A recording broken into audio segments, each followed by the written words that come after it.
Welcome to your Daily 5 for Wednesday, January 5th, 2024. There has consistently been a level of irony around the fact that Spotify has occupied if not the top spot, certainly among the top spots in streaming services that most people use. I've heard a lot of people talk very favorably about the way their recommendation algorithm works. You see that name everywhere. It's integrated with virtually every type of streaming music, whatever, that you can possibly have. Car services, I think, can use it.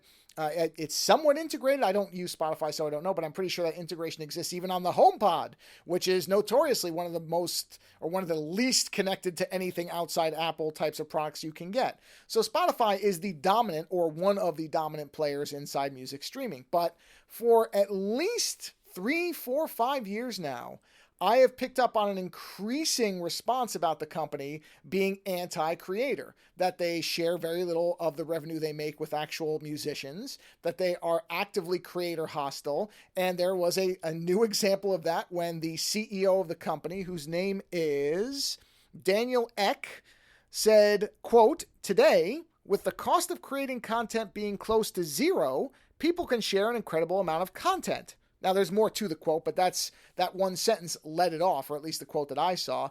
And a lot of people got very upset about that particular sentence. And I understand why. This relates somewhat to what I was talking about when people talk about the internet being free, or the idea of free internet, that free means no cost. And when this individual, and I have no idea whether Daniel Ek is a creative individual himself at all, does any type of creation, or if he's simply just running a company that happens to profit off creativity. I don't know. I don't care.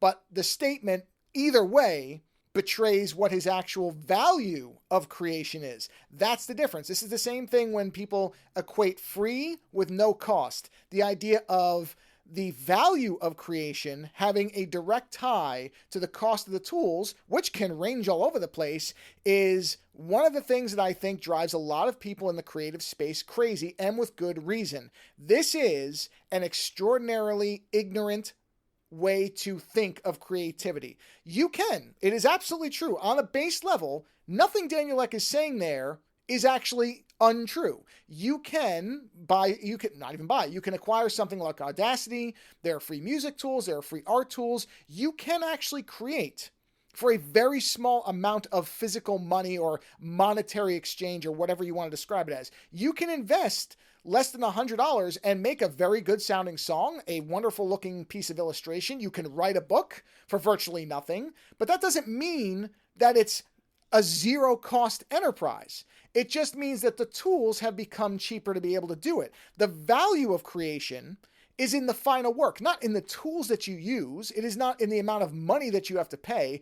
A $4,000 guitar will not sound better than a $100 guitar in the hands of a good musician.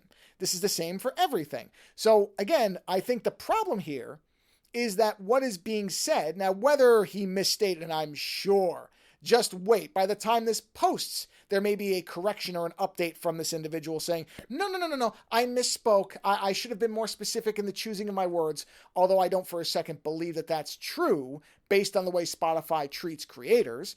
But what this actually indicates is that to this individual, money is what rules creation. That if you're spending money on something, it is somehow inherently better. It depends on what the worth of a work is partially tied to the value of the tools. And that may have been true at one point when tools were gated off and more expensive and more inaccessible, but that is not true anymore. And honestly, was never really true. There were musicians, artists, any type of creative who made do with very, very inexpensive tools or homemade ones and did great work. This has never really been true. This has always been a perception issue. But this does, I think, tellingly indicate how the CEO of one of, if not the dominant music streaming company, values the works that he and others are profiting off of. He sees the value tied into a monetary evaluation as opposed to an end result evaluation. And it is one of the many problems in terms of how creativity is valued in the modern world. It's not a new problem, but when you see things like this, you see sentences like this, you understand why a lot of creative people do not trust companies like this, because this is how they look at creativity, not in the creation itself, but what it is worth in terms of money. Later.